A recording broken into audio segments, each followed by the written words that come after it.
Good morning student. आज की video में हम लोग डिस्कस करेंगे वैद्युत बल रेखा और उनके गुण के विषय में। तो स्टूडेंट हेडिंग डाल लीजिए वैद्युत बल रेखा। यहीं से स्टार्ट करते हैं। वैद्युत बल रेखा अंग्रेजी में इसे कहते हैं electric lines of force, ELECTRIC, electric lines, LINES, electric lines of force, FORCE। होती क्या है वैद्युत बल रेखाएं?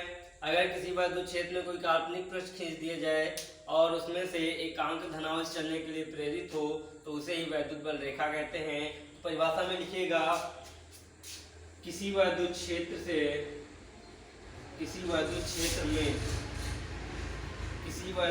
में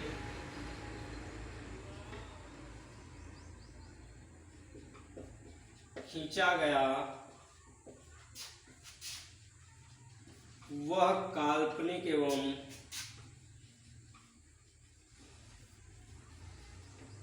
निष्कोण वक्र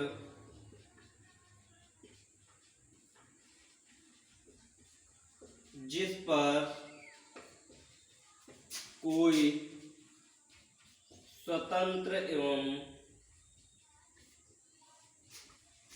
पृथक्कृत धनावेश, पृथक्कृत का मतलब होता है अलग अलग, पृथक्कृत एकांक धनावेश चलने के लिए प्रेरित होता है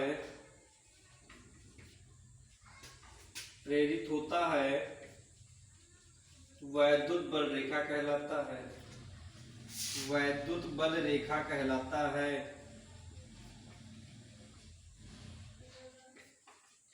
ये थी परिभाषा। वैद्युत बल रेखाएं क्या होती हैं? किसी वैद्युत क्षेत्र में खींचा गया हुआ काल्पनिक एवं निष्कोण वक्र जिस पर कोई भी या एक स्वतंत्र एवं पृथक्कृत एकांक धनावेश चलने के लिए प्रेरित होता है, वैद्युत बल रेखा कहलाता है। यहाँ यूनिट कॉमा लगा लीजिएगा। वैद्युत बल रेखा के किसी बिंदु पर खींची गई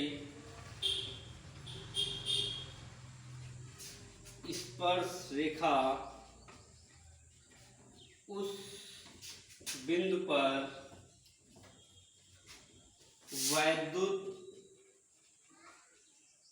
वैद्युत क्षेत्र की दिशा को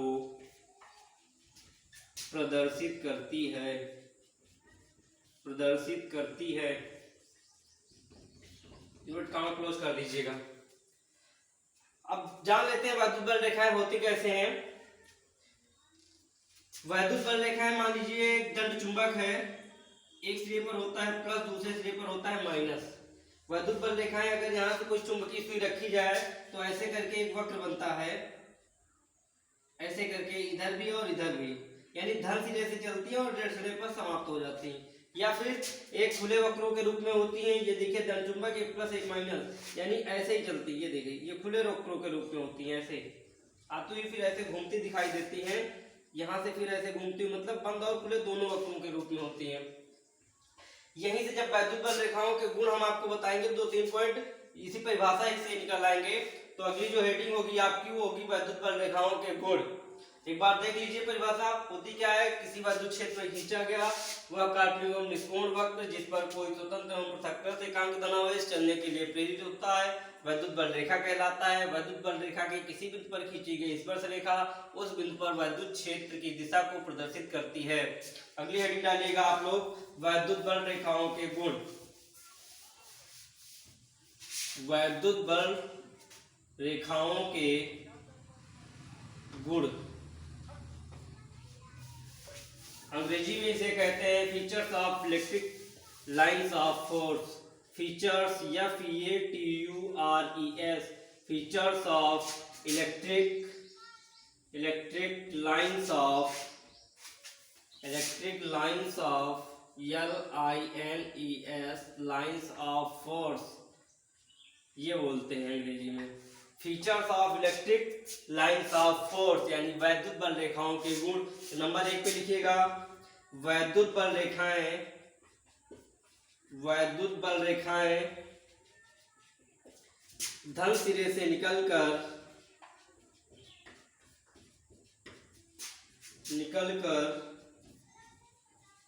ऋण सिरे पर समाप्त होती हैं, ऋण सिरे पर समाप्त होती हैं।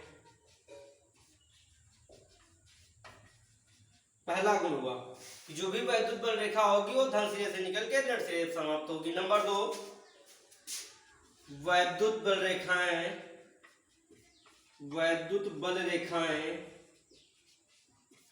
बंद तथा खुले दोनों प्रकार के वक्रों के रूप में होती हैं, वक्रों के रूप में होती हैं।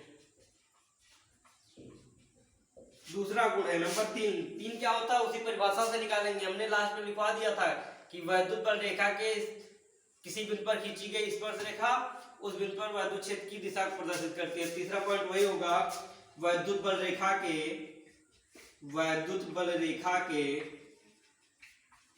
किसी बिंदु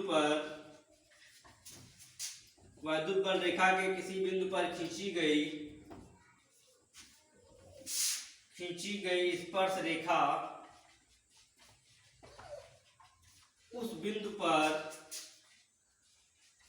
बिंदु पर वैद्युत क्षेत्र की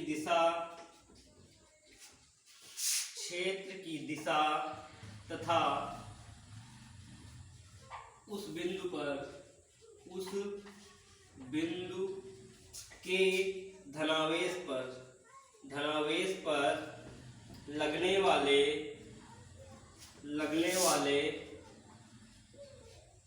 बल की दिशा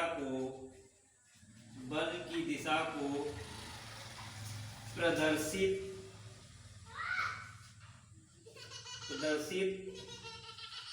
करती है। यह था तीसरा पॉइंट कि अगर वैद्युत बल रेखा के किसी बिंदु पर कोई स्पर्श रेखा खींच दे तो वैद्युत क्षेत्र की दिशा और उस बिंदु पर जो धनावेश होगा उस पर लगने वाले बल की दिशा को प्रदर्शित करेगा। चौथा जो पॉइंट है, जो चौथा गुण है वो वेरी इंपॉर्टेंट है, उसको ब्लैक पेन से लिखिएगा आप लोग बड़े अक्षरों में। चौथा पॉइंट ऊपर लिखे दे रहे हैं। नंबर 4, चौथा पॉइंट क्या होगा कि कोई भी दो बल रेखाएं आपस में कभी नहीं काटती। कोई भी दो बल रेखाएं आपस में कभी नहीं काटती। एग्जाम में आता है 1 नंबर क्वेश्चन कि कोई दो बल रेखाएं आपस में क्यों नहीं काटती, इसके आगे लिख लीजिएगा क्यों नहीं काटती। क्योंकि कटान बिंदु पर दो स्पर्श रेखाएं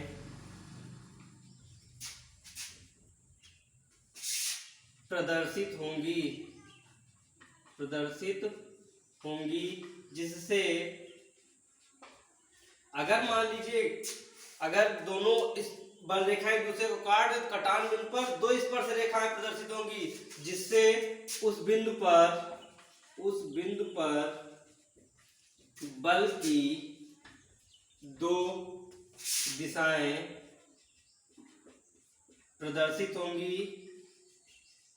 होंगी जो कि असंभव है। कभी संभव नहीं हो सकता है बल्कि दो दिशाएं प्रदर्शित हो। अगर मान लीजिए दो बल रेखाएं एक दूसरे को काट दे तो कटान बिंदु पर दो स्पर्श रेखाएं होंगी, यानी ऐसे करके अगर दो स्पर्श रेखाएं होंगी तो दो बल की दिशाएं प्रदर्शित होगी जो कि असंभव। कभी भी बल रेखा पर दो बल की दिशाएं प्रदर्शित नहीं होंगी। तो ये 4 बिंदु थे। पहला बिंदु था कि वैद्युत बल रेखाएं धन सिरे से निकलकर ऋण सिरे समाप्त होती हैं। दूसरा पॉइंट था आपके सामने लिखा हुआ वैद्युत बल रेखाएं बंद तथा खुले दोनों प्रकार के वक्रों के रूप में होती हैं। तीसरा है वैद्युत बल रेखा किसी बिंदु पर खींची गई स्पर्श रेखा वैद्युत क्षेत्र की दिशा और उस बिंदु पर धनावेश धनावेश पर लगने वाले बल की दिशा को प्रदर्शित करती है। और चौथा जो मोस्ट इंपॉर्टेंट पॉइंट है, कोई भी दो बल रेखाएं आपस में कभी नहीं काटती। इतना लिख देंगे तब भी कोई बात नहीं। और क्वेश्चन आ जाए क्यों नहीं काटती, क्योंकि कटान बिंदु पर दो स्पर्श रेखाएं प्रदर्शित होंगी, जिससे कि दो बल की दिशाएं प्रदर्शित होंगी, जो कि असंभव है। तो ये थे वैद्युत बल रेखा और उससे संबंधित जो भी गुण थे। नेक्स्ट वीडियो में हम लोग मिलेंगे और आपको बताएंगे कि किसी बिंदु आवेश के कारण किसी बिंदु पर वैद्युत क्षेत्र की तीव्रता का व्यंजक क्या होता है। तब तक के लिए नमस्कार, गुड बाय।